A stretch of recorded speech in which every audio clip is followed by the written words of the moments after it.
नमस्कार, आप देख रहे हैं डीडी न्यूज। मैं हूं आपके साथ भावना नैयर।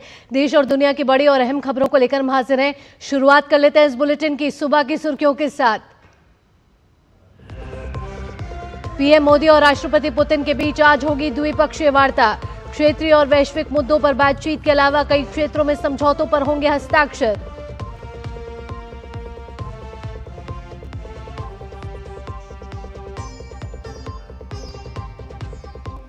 राष्ट्रपति भवन में रूस के राष्ट्रपति पुतिन का होगा औपचारिक स्वागत। पुतिन के सम्मान में राष्ट्रपति मुर्मू आज करेंगे भोज का आयोजन। पुतिन राजघाट जाकर महात्मा गांधी को देंगे श्रद्धांजलि। संसद के शीतकालीन सत्र का आज 5वां दिन। राज्यसभा में सरोगेसी कानून, कार्यस्थलों पर महिलाओं के साथ भेदभाव पर विधेयक पर चर्चा संभव। जीडीपी और घटती महंगाई के बीच रेपो दर का ऐलान आज। आरबीआई की एमपीसी बैठक के बाद गवर्नर करेंगे घोषणा।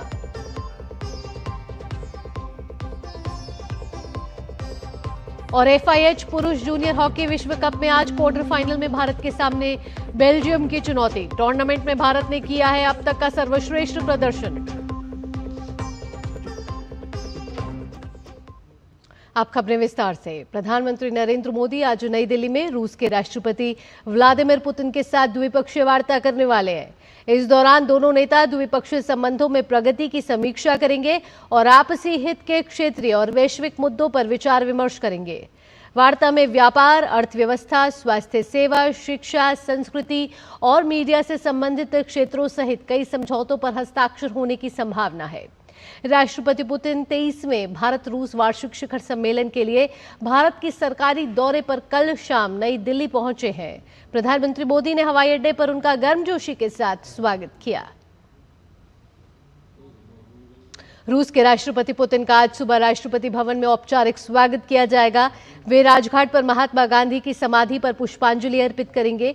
राष्ट्रपति द्रौपदी मुर्मू आज शाम रूसी राष्ट्रपति पुतिन के सम्मान में भोज का आयोजन करेंगी। आपको बता दें कि भारत और रूस अपनी रणनीतिक साझेदारी की घोषणा की 25वीं वर्षगांठ मना रहा है। प्रधानमंत्री नरेंद्र मोदी ने रूस के राष्ट्रपति व्लादिमीर पुतिन को रूसी भाषा में गीता की कॉपी भेंट की है। पीएम मोदी ने एक्स पर इसकी तस्वीर साझा करते हुए लिखा, राष्ट्रपति पुतिन को रूसी भाषा में गीता की एक कॉपी भेंट की है। गीता की शिक्षाएं दुनिया भर में लाखों लोगों को प्रेरणा देती हैं।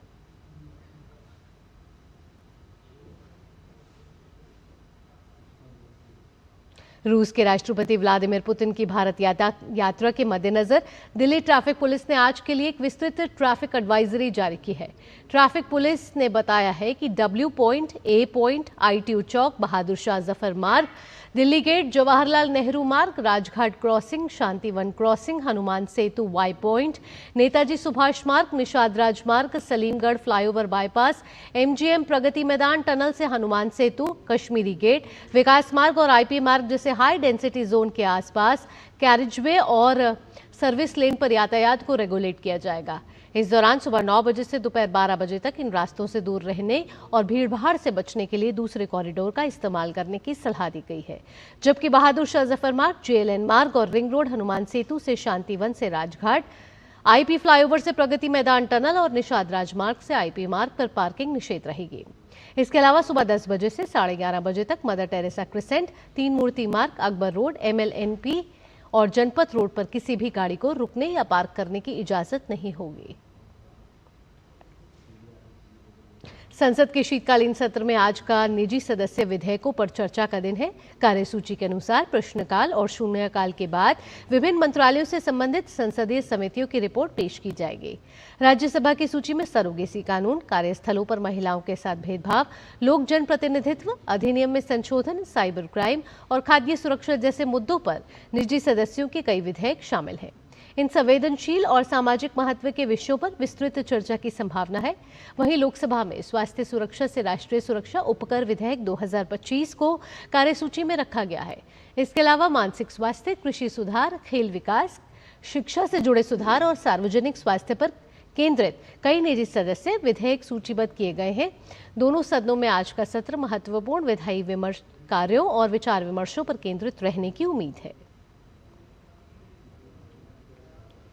वन नेशन वन इलेक्शन की संयुक्त संसदीय समिति यानी कि जेपीसी की बैठक गुरुवार को संसद भवन परिसर में आयोजित की गई, जिसमें विधि आयोग के अध्यक्ष दिनेश माहेश्वरी सहित विधि आयोग के सदस्यों ने प्रतिभाग किया और एक राष्ट्र एक चुनाव प्रस्ताव की व्यवहार्यता, निष्पक्षता और संवैधानिक वैधता को लेकर अपने सुझाव दिए।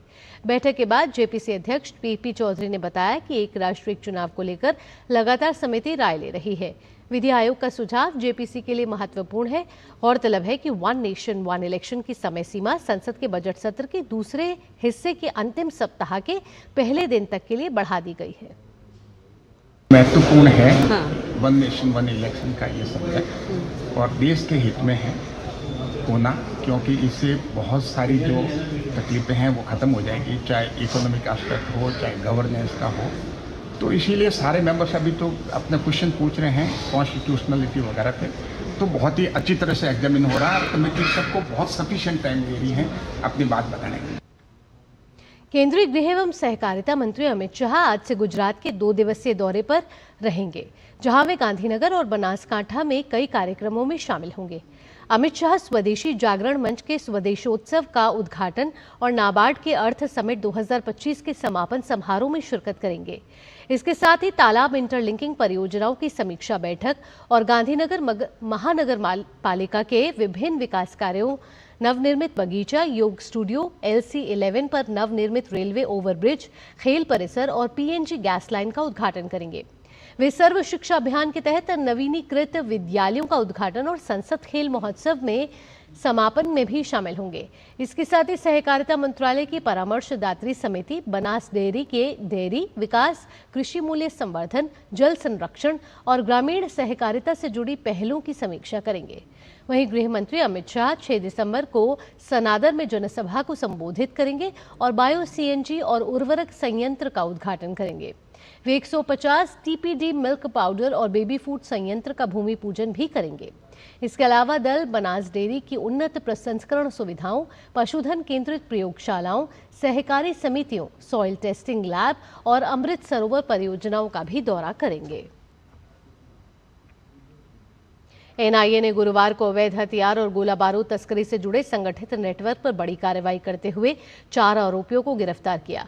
ये गिरफ्तारी के बाद की गई है और NIA की 22 टीमों ने बिहार की नालंदा, शेखपुरा और पटना में 7 स्थानों, उत्तर प्रदेश के औरैया में 13 स्थानों और हरियाणा के कुरुक्षेत्र में 2 स्थानों पर एक साथ छापेमारी की। इस दौरान भारी मात्रा में गोला बारूद, 1 करोड़ रुपए से अधिक की नकदी, कई डिजिटल डिवाइस और संदिग्ध दस्तावेज बरामद किए गए। तलाशी के बाद पटना से शशि प्रकाश, शेखपुरा से रवि रंजन सिंह और कुरुक्षेत्र से विजय कालरा और कुश कालरा को गिरफ्तार किया गया। जांच में खुलासा हुआ है कि हरियाणा से यूपी होते हुए ये हथियार बिहार और अन्य राज्यों में सप्लाई किए जा रहे हैं। केंद्रीय नागरिक उड्डयन मंत्री ने मंत्रालय के वरिष्ठ अधिकारियों और DGCA के साथ इंडिगो के संचालन को लेकर गुरुवार को समीक्षा बैठक की। उन्होंने DGCA और संबंधित अधिकारियों को एयरलाइन के नेटवर्क पर कड़ी निगरानी रखने और इंडिगो को जल्द से जल्द सेवाओं को सामान्य करने के निर्देश दिए। इसके साथ ही एयरपोर्ट अथॉरिटी ऑफ इंडिया और अन्य हवाई अड्डे संचालकों को भी हवाई अड्डों पर फंसे यात्रियों को हर संभव सहायता प्रदान करने के लिए कहा गया है।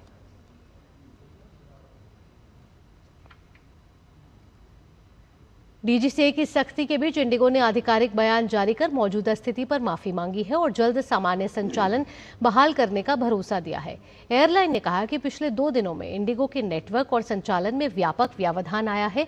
हम सभी यात्रियों और हितधारकों से खेद प्रकट करते हैं। हमारी टीमें MOCA, DGCA, BCAS, AAI और एयरपोर्ट ऑपरेटरों के साथ समन्वय कर स्थिति को सामान्य करने में जुटी हुई है। ग्राहकों को लगातार अपडेट दिया जा रहा है और उनसे अपने उड़ानों की स्थिति जांचने की अपील की गई है। गौरतलब है कि इंडिगो पिछले कुछ दिनों से गंभीर परिचालन चुनौतियों से जूझ रही है। आंकड़ों के अनुसार नवंबर महीने में ही एयरलाइन को 1232 उड़ानें रद्द करनी पड़ी, जबकि कई उड़ानें घंटों देर से चली। इस प्रदर्शन में गिरावट के बाद DGCA ने जांच का आदेश दिया और एयरलाइन से विस्तृत कारण बताए जाने को कहा। जवाब में इंडिगो ने बताया कि 1232 उड़ानों में से 755 उड़ानें स्टाफ की कमी के कारण रद्द हुई। 92 ATC फेलियर, 258 एयरपोर्ट प्रतिबंध और 127 अन्य कारणों के कारण रद्द हुई। डीजीसीए ने सेवा गुणवत्ता में सुधार के लिए नए कदम उठाने, अधिक क्रू भर्ती, बेहतर योजना निगरानी की एयरलाइन को सलाह दी है। तमिलनाडु सरकार के थिरुपरनंदकुंद्रम मंदिर में कीर्ति गई दीपम जलाने की अनुमति न देने के फैसले का विरोध हर जगह हो रहा है। मद्रास हाईकोर्ट ने तमिलनाडु सरकार को जानबूझकर बात न मानने के लिए कड़ी फटकार लगाई है, जबकि मद्रास हाईकोर्ट ने 1 दिसंबर को जारी निर्देश में मंदिर में दिया जलाने की अनुमति दी थी। वहीं दूसरी ओर जनसेना पार्टी ने भी तमिलनाडु सरकार के फैसले पर आपत्ति दर्ज की है। पार्टी का कहना है कि हाईकोर्ट की अनुमति देने के बावजूद धार्मिक परंपरा को रोकना उचित नहीं है। वहीं जनसेना पार्टी ने बीजेपी तमिलनाडु अध्यक्ष, बीजेपी कार्यकर्ताओं और हिंदू सदस्यों की गिरफ्तारी की भी निंदा की है, जो इस पारंपरिक अनुष्ठान में शामिल होने पहुंचे थे। जनसेना का आरोप है कि न्यायालय के आदेशों की अनदेखी और धार्मिक रीति रिवाजों पर रोक सामाजिक तनाव को बढ़ावा दे सकती है। पार्टी ने तमिलनाडु सरकार से धार्मिक स्वतंत्रता का सम्मान करने और न्यायिक निर्देशों का पालन करने की अपील की है। भारतीय रिजर्व बैंक की मौद्रिक नीति समिति की 3 दिवसीय बैठक के नतीजे आज घोषित किए जाएंगे। बैठक की शुरुआत 3 दिसंबर को हुई थी और आज इस बैठक का अंतिम दिन है। समिति के अध्यक्ष और आरबीआई गवर्नर संजय मल्होत्रा सुबह 10 बजे बैठक में किए गए परिणामों की घोषणा करेंगे। समिति हर 2 महीने में प्रमुख नीतिगत दरों पर चर्चा करने और देश के लिए समग्र मौद्रिक नीति ढांचे का मार्गदर्शन करने के लिए ये बैठक की जाती है। चालू वित्त वर्ष की ये 5वीं द्विमासिक समीक्षा बैठक है। आरबीआई गवर्नर संजय मल्होत्रा बढ़ती हुई अर्थव्यवस्था और रिकॉर्ड निम्न मुद्रास्फीति के मद्देनजर रेपो रेट में कटौती भी कर सकते हैं।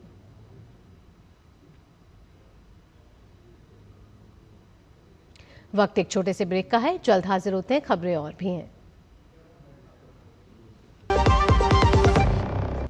कौन है जो जोड़े देश को? विकसित भारत का विकसित भारत। हमने 2.5 में सोचा था ये। संजीव, हाँ, ये वाला घर पिक करना एक मास्टर स्ट्रोक है। ये घर बजट से ज्यादा है। कौन देगा हमें बढ़िया होम लोन? सचिन। सचिन क्यों देगा होम लोन? सचिन, अरे मैं नहीं, सचिन बैंक ऑफ बड़ौदा देगा तुम्हें बढ़िया होम लोन और बेहतर इंटरेस्ट रेट भी मिलेगा। बैंक ऑफ बड़ौदा से होम लोन लेना भी एक मास्टर स्ट्रोक है।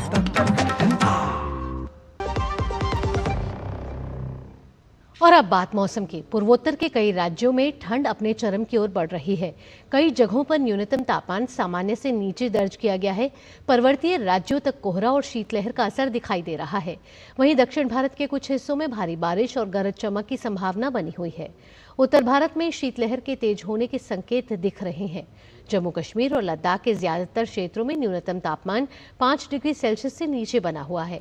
हिमालयी क्षेत्रों के नजदीक स्थित हरियाणा और पंजाब में न्यूनतम तापमान लगातार नीचे जा रहा है। पंजाब में पारा 4 डिग्री सेल्सियस तक पहुंच गया है। हरियाणा के कई इलाकों में भी उत्तरी हवाओं के कारण कड़ाके की ठंड महसूस की जा रही है। मौसम विभाग का अनुमान है कि अगले 10 दिनों तक कोहरा और सर्दी का प्रकोप इसी तरह जारी रह सकता है। दिल्ली में आज मौसम ज्यादातर साफ रहने की उम्मीद है। सुबह हल्का कोहरा छा सकता है और कुछ स्थानों पर शीतलहर का असर दिखेगा। अधिकतम तापमान लगभग 22 से 24 डिग्री सेल्सियस और न्यूनतम तापमान 4 से 6 डिग्री सेल्सियस के बीच रहने की संभावना है। आगे बढ़ेंगे, दिल्ली में प्रदूषण की बात कर लेते हैं। दिल्ली में प्रदूषण और सफाई में लापरवाही करने वालों पर सख्त एक्शन होगा। उपराज्यपाल विनय कुमार सक्सेना और मुख्यमंत्री रेखा गुप्ता ने जिलों के डीएम को अधिकार ये दे दिए हैं कि किसी भी सरकारी कर्मचारी की लापरवाही पर उसकी वार्षिक गोपनीय रिपोर्ट यानी कि ACR खराब की जा सकती है, यानी नौकरी और प्रमोशन पर सीधा असर। लोक निवास में हुई उच्च स्तरीय बैठक में फैसला हुआ कि रोजाना प्रदूषण नियंत्रण की समीक्षा होगी। डीडीए को खाली पड़ी जमीनों से कचरा मलबा हटाने का आदेश, जबकि एमसीडी पूरे शहर में सफाई और धूल रोकने के अभियान पर जोर देगी। डीपीसीसी को निर्देश है कि सफाई में लापरवाही करने वाले विभागों पर चालान करें। बिना परमिशन सड़क काटने या गड्ढे न भरने पर FIR होगी और जिम्मेदारी विभाग प्रमुख की तय होगी। सरकार स्पष्ट है कि ना कोई सरकारी कर्मचारी बचेगा, ना कोई निजी एजेंसी।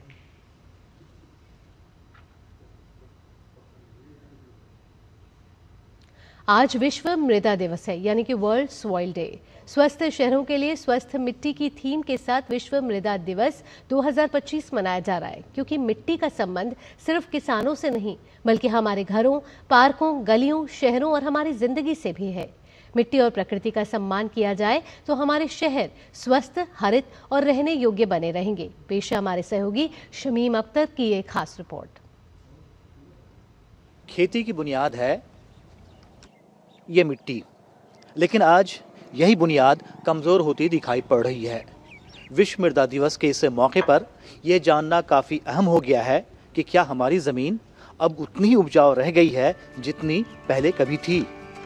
रासायनिक उर्वरकों का बढ़ता इस्तेमाल, जलवायु परिवर्तन और मिट्टी का कटाव सभी मिलकर खेती के भविष्य पर असर डाल रहे हैं। ये हमारी मिट्टी है जिससे हमारा 95% से अधिक भोजन आता है। इसके अलावा मिट्टी ही पौधों के लिए आवश्यक 17 प्राकृतिक रासायनिक तत्वों में से 15 यानी नाइट्रोजन, फास्फोरस, पोटेशियम, लोहा, जस्ता, मैंगनीज, तांबा, बोरॉन, मोलिब्डेनम और क्लोरीन आदि की आपूर्ति करते हैं।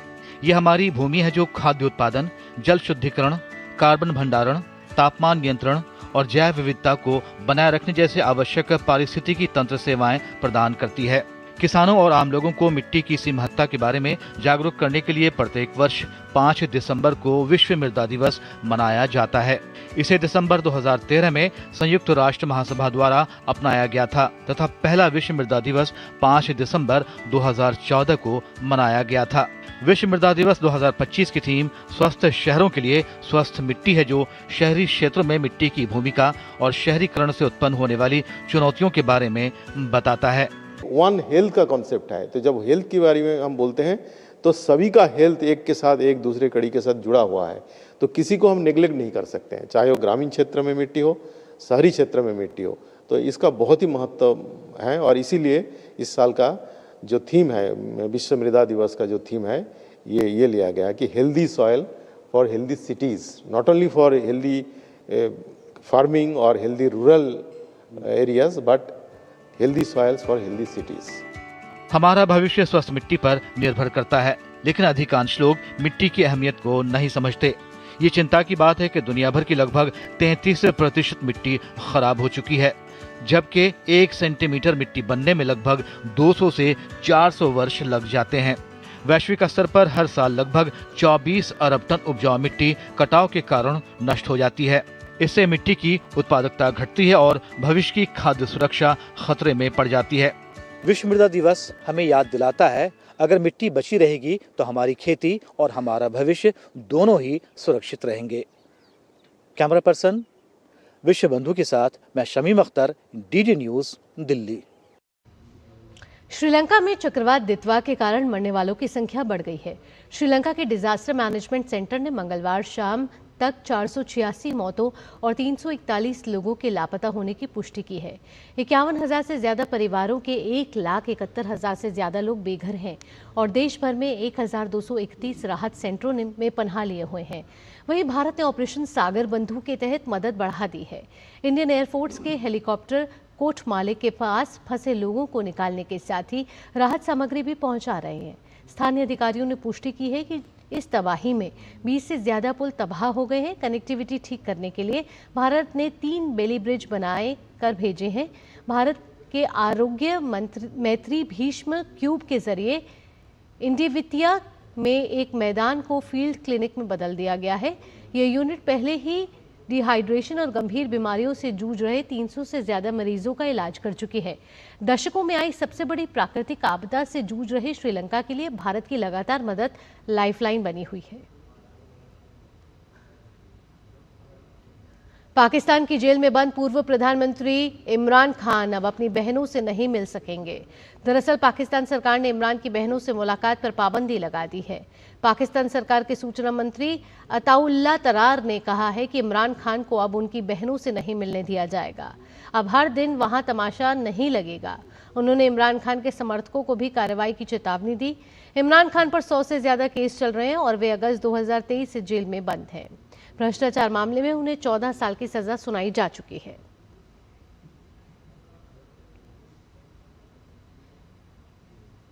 इजरायली सेना ने रफा इलाके में जमीन के नीचे बनी सुरंगों में मौजूद करीब 40 हमास लड़ाकों को मार गिराया है। इजरायली सेना ने जानकारी देते हुए बताया कि अब पूरा इलाका उनके नियंत्रण में है। गाजा में विभिन्न स्थानों पर बनी सुरंगों में करीब 200 लड़ाके के फंसे होने की जानकारी मिली थी और इनमें से ज्यादातर को इजरायली बलों ने मार गिराया है, जबकि कुछ ने हथियार डालकर आत्मसमर्पण किया है। इस बीच युद्ध में हमास के कमांडर मोहम्मद अल वहाब समेत 3 अन्य कमांडर की मौत होने की दावा किया जा रहा है और ये दावा इजरायली सेना ने किया है। इस बीच इजरायल ने दक्षिण लेबनान के 2 शहरों के 2 स्थानों पर हवाई हमले किए हैं। इजरायली सेना के मुताबिक जिन 2 इमारतों को निशाना बनाया है वे हिजबुल्लाह के ठिकाने थे। अमेरिका सेना ने पूर्वी प्रशांत महासागर में ड्रग्स तस्करी करने वाली नाव पर हमला किया, जिसमें 4 लोग मारे गए हैं। यूएस सदर्न कमांड ने अपने एक्स हैंडल पर हमले की जानकारी साझा करते हुए लिखा कि अमेरिकी सेना ने अंतर्राष्ट्रीय जल क्षेत्र के एक डेजिग्नेटेड टेररिस्ट ऑर्गेनाइजेशन द्वारा चलाए जा रहे एक जहाज पर हमला किया है। इंटेलिजेंस से कंफर्म हुआ है कि जहाज में गैर कानूनी नशीली पदार्थ थे और वह पूर्वी प्रशांत महासागर में एक जाने माने नशीले पदार्थों की तस्करी के रास्ते से गुजर रहा था। आपको बता दें कि अमेरिकी राष्ट्रपति डोनाल्ड ट्रंप के प्रशासन को इन हमलों को लेकर जांच का सामना भी करना पड़ रहा है। ब्रिस्बेन में खेले जा रहे एशेज सीरीज के दूसरे टेस्ट में इंग्लैंड ने पहले दिन का खेल खत्म होने पर 9 विकेट पर 325 रन बना लिए हैं। मैच में इंग्लैंड ने टॉस जीता और पहले बल्लेबाजी करने का फैसला किया। इंग्लैंड की ओर से सबसे ज्यादा 135 रन जो रूट के बल्ले से आए। रूट अभी भी 135 पर नॉट आउट है और रूट के अलावा जैक क्राउली ने 76 रन बनाए हैं। ऑस्ट्रेलिया की ओर से मिचेल स्टार्क ने 6 विकेट हासिल किए। ऑस्ट्रेलिया सीरीज में 1-0 से आगे है। टीम ने पर्थ टेस्ट को महज 2 दिन में अपने नाम कर लिया था। FIH पुरुष जूनियर हॉकी विश्व कप में आज भारतीय टीम का सामना बेल्जियम से होगा। भारत ने पूल बी में चिली, ओमान और स्विट्जरलैंड को हराकर नॉकआउट दौर में प्रवेश किया, लेकिन टीम का असली इम्तिहान अब बेल्जियम के खिलाफ होगा। भारतीय टीम ने पूल चरण में 29 गोल किए और एक भी गोल नहीं खोया। टीम का यह प्रदर्शन टूर्नामेंट में भाग ले रही बाकी टीमों से बेहतर है। पूल चरण के मैच में भारतीय टीम ने 18 फील्ड गोल किए, 9 पेनल्टी कॉर्नर और 2 पेनल्टी स्ट्रोक। वहीं बेल्जियम की टीम ने अब तक 22 गोल किए हैं, जिसमें 11 मैदानी गोल और 11 पेनल्टी कॉर्नर शामिल हैं।